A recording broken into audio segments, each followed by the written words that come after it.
Hey yo yo yo, salut les turfeuses, salut les turfeurs, bienvenue pour un nouveau pronostic de Benoît Requin. Ok, place au pronostic du quintet du mardi 2 septembre, direction Saint-Cloud pour le prix de Saint-Père-du-Mont. Plat 2000 mètres, 16 partants, réunion 1, course 1, indice de confiance 1 sur 5.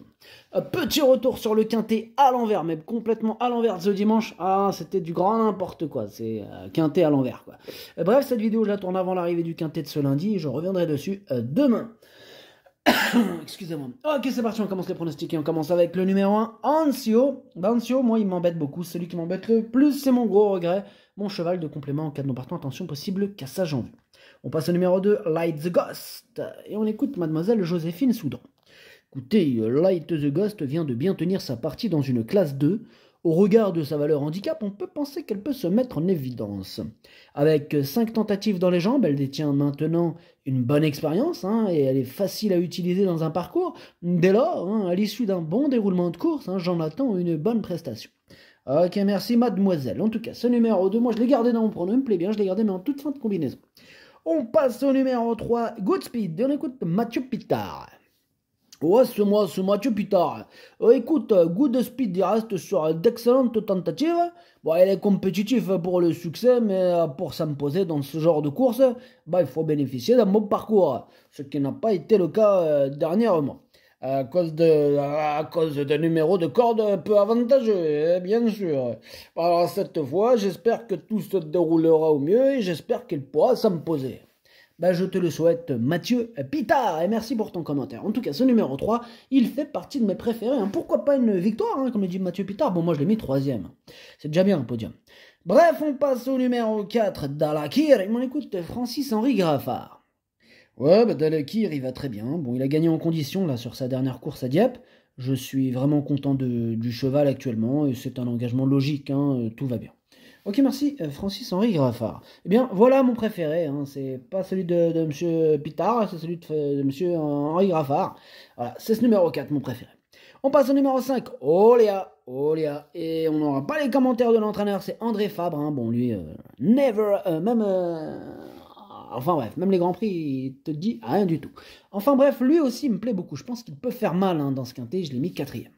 On passe au numéro 6, Angel Warrior, que je n'ai pas retenu, mais qui est à l'arrière de ma petite liste des possibles troubles faites.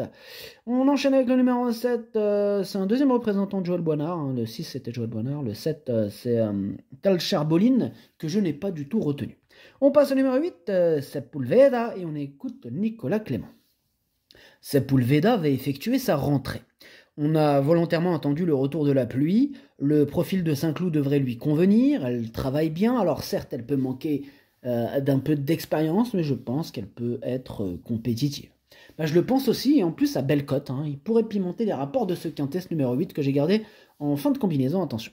On passe au numéro 9, Gérard Terborch, et on écoute Michael Delzangle. Gérard Terborch fait une petite rentrée, mais il me semble en bonne forme. Pour une fois, il a hérité d'un bon numéro à la corde, ce qui n'était pas le cas la fois précédente. S'il pleut, cela ne le gênera pas, bien au contraire. Il a sa chance. Il a sa chance, il aime la pluie, moi je l'ai mis 5ème. On passe au numéro 10, c'est Seona, et on écoute François Montfort. Ouais, Seona, elle n'a pas encore gagné son gros handicap, mais bon, faut reconnaître qu'elle donne toujours son meilleur. Cela veut peut-être dire qu'elle n'a pas beaucoup de marge, mais elle a pour elle d'être très dure à l'effort et maniable, des atouts essentiels dans les quintets. On mise sur un déroulement de course favorable pour jouer la victoire. Ok, merci Monsieur Montfort. En tout cas, ce numéro 10 fait partie de mes préférés. Je le vois bien batailler pour les toutes premières places. J'ai mis 2ème. On enchaîne avec le numéro 11, Mino Galest. Et on n'aura pas les commentaires de l'entraîneur. C'est Eddie Abré qui est parti pêcher avec André Fabre et Captain Ian Barbara. Bref, amusez-vous bien. Ce numéro 11, je l'ai gardé lui aussi à la 6ème place. On passe au numéro 12, Bravo Bay, que je n'ai pas retenu, mais qui est en plein milieu de ma petite liste des possibles troubles faits. On passe au numéro 13, Mon Comédien. Lui, je ne l'ai pas retenu non plus, mais attention, c'est un regret, c'est mon deuxième cheval de complément en cas de non partant. On enchaîne avec le numéro 14, Faithful Friend. Attention, je ne l'ai pas retenu, mais c'est lui le chef et le capitaine de ma petite liste des possibles casseurs de tickets repérés, attention. On enchaîne avec le numéro 15, Synergétique, que je n'ai pas du tout retenu, tout comme d'ailleurs le numéro 16, Fille d'Argentine, elle non plus, je ne la retiens pas. Le pronostic, ça donne 4, 10, 3, 5, 9, 11, 8, 2. Merci d'avoir suivi cette vidéo. N'hésitez pas à mettre un pouce bleu si la vidéo vous a plu. Pour accéder à tous mes tickets pour la course du Quintet, rendez-vous directement en description de la vidéo. Vous avez aussi le bouton rejoindre qui vous donne accès au prono en 8+2 plus le capitaine de la course. Je vous en remercie grandement pour ceux qui me donnent de la force. À jouer avec modération. Bonne chance. Chopez-le moi.